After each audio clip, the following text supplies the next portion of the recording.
Thank you for staying with us. We'll start off in Akwa Ibom State, where the Chief of Army Staff Conference has been declared open. The Army Chief, Lieutenant General Tarid Lagbaja, and other top military personnel are attending the event. Governor Umueno, in his opening remark, commended the military for their role in ensuring peace and security in the state and the country at large. Governor Umueno says his administration will continue to support security agencies as they work to protect the nation. Hi. Lieutenant General Tarid Lagbaja, the Chief of Army Staff, hereby commission this. The Chief of Army Staff Conference today, Lieutenant General Tarid Lagbaja visited Governor Umueno, who is seeking more collaboration among security agencies in keeping the state safe and secure. TVC News' Miriam Daniels reports. This is the first time the Chief of Army Staff is coming to Uyo. As part of activities on his visit, he inaugurated some projects at the 2 Brigade headquarters, and now he's paying Governor Umueno a courtesy call.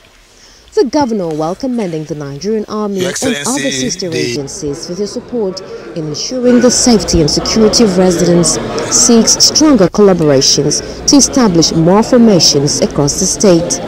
He promises continuous partnership for the benefit of Akwa Ibom residents. We want to thank you and your team for the wonderful role you are playing in keeping the nation together. You're doing such a fantastic work, and it is because you are not sleeping, that's why we can sleep. Your troops are out there all over the country, spread, and sometimes they pay the supreme price for us to remain in peace. The Chief of Army Staff stated that the serene and peaceful nature of the state informed the choice of it as location for the event. He appreciated the governor for his developmental strides and for his support to the various army formations in the state. Thank you for what you are doing in 2 Brigade.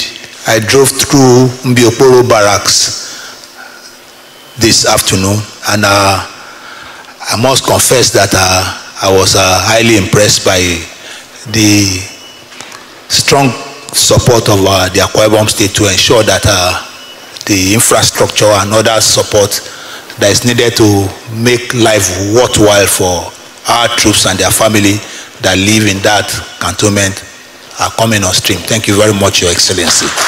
Governor Eno used the visit to declare that Akwa Ibom will host and open the 3rd and 4th quarter of the Chief of Army Staff Conference.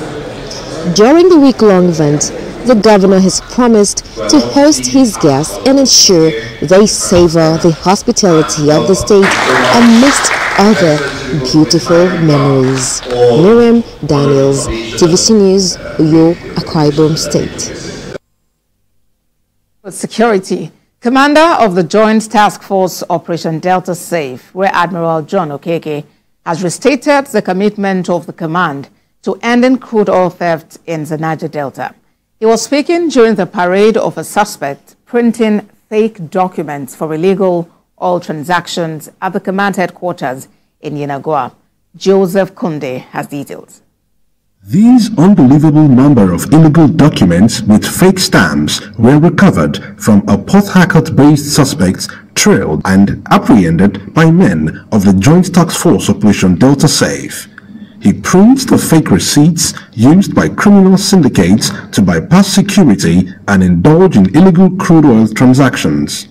The commander Operation Delta Safe, Rear Admiral John Okeke, believes cutting the supply chain of illegal crude oil products is necessary in winning the fight against oil theft in the Niger Delta. This syndicate is responsible or has been responsible for procuring fake documents to provide free passage for oil thieves operating in the joint operation area of the 10 states. Acting on intelligence by the OPDs on the activities of the syndicate, troops of Operation Delta Safe stormed Port Harcourt residents or the ringleader warned Mr. Magaji Musa in the early hours of Tuesday, 20th August 2024, and apprehended him. They carry me because of one issue.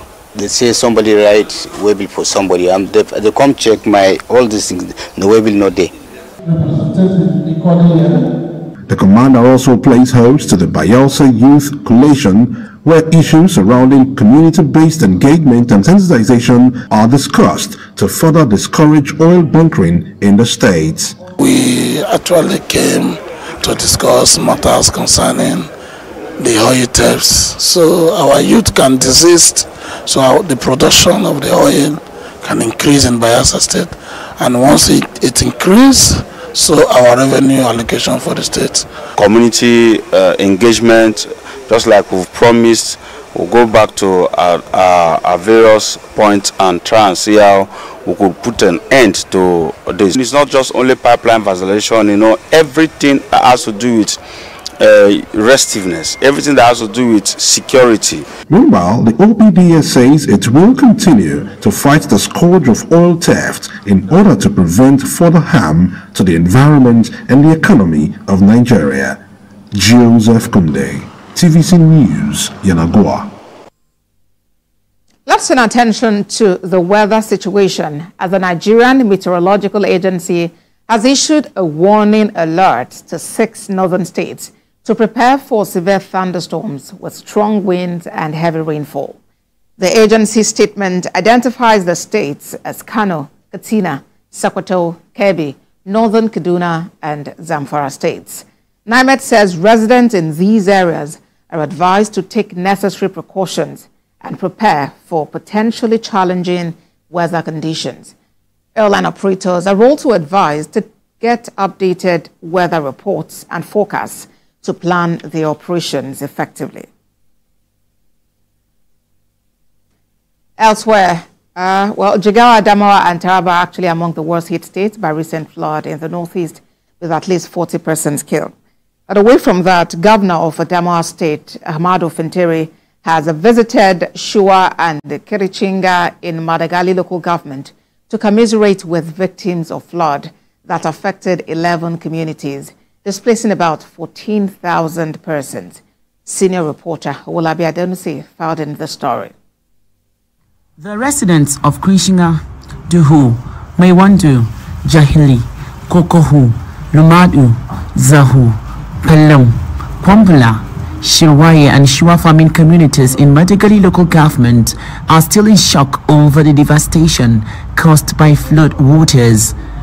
They stood and watched how their farmland and property were washed away by the flood. The situation has grounded both social and economic activities as the flood cuts off Shua Bridge linking Adamawa and Borno states. Houses, shops, boreholes and other valuables were not spared. However, Governor Fintiri visited the communities a few hours after his deputy and some delegations did same. We are also here at Kirichinga Primary School, where we have some of the displaced people, and you can see that a lot of them are women and children. After inspecting the levels of damage caused by the flood, Governor Fintiri described the situation as pathetic, assuring that government will continue to support victims with palliative care. Sorry situation, very pathetic. As you can see, homes, thousands have washed away. Close to 14,000 individuals have gone into IDP within their community. And all I can say for now is that the government would deploy for palliatives and ensure that they remain safe. He also reiterates the state government's commitment to building more bridges on the Madagali-Michika Highway.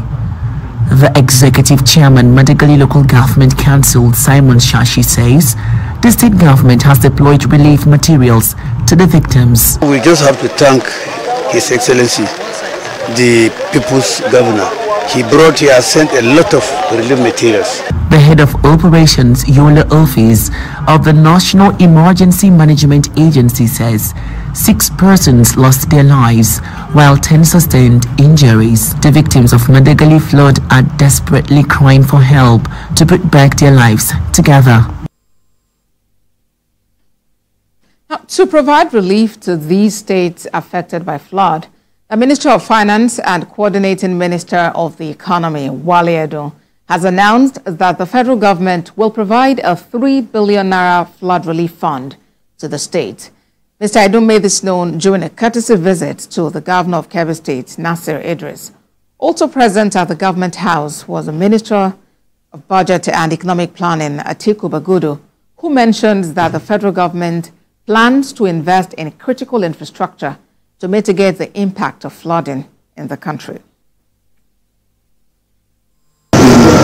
Recovered, and we also visited a very, very large 250,000 metric tons rice mill. The local economy supporting women's secondary rice millers. The National Economic Council has been proactive and has taken action in order to support all the states of the Federation and the FCT. Our rice, and the rice that we are beating our chest that we are #1 rice farmers in Nigeria. So therefore, we want the federal government to come to the aid of Kebbi State so that the dry season planning is approaching. Second part of the irrigation support will be in Kebbi. So, and as well as all other states, as well as other parts of the country. So I believe this will further provide support for the development of the state and indeed Nigeria.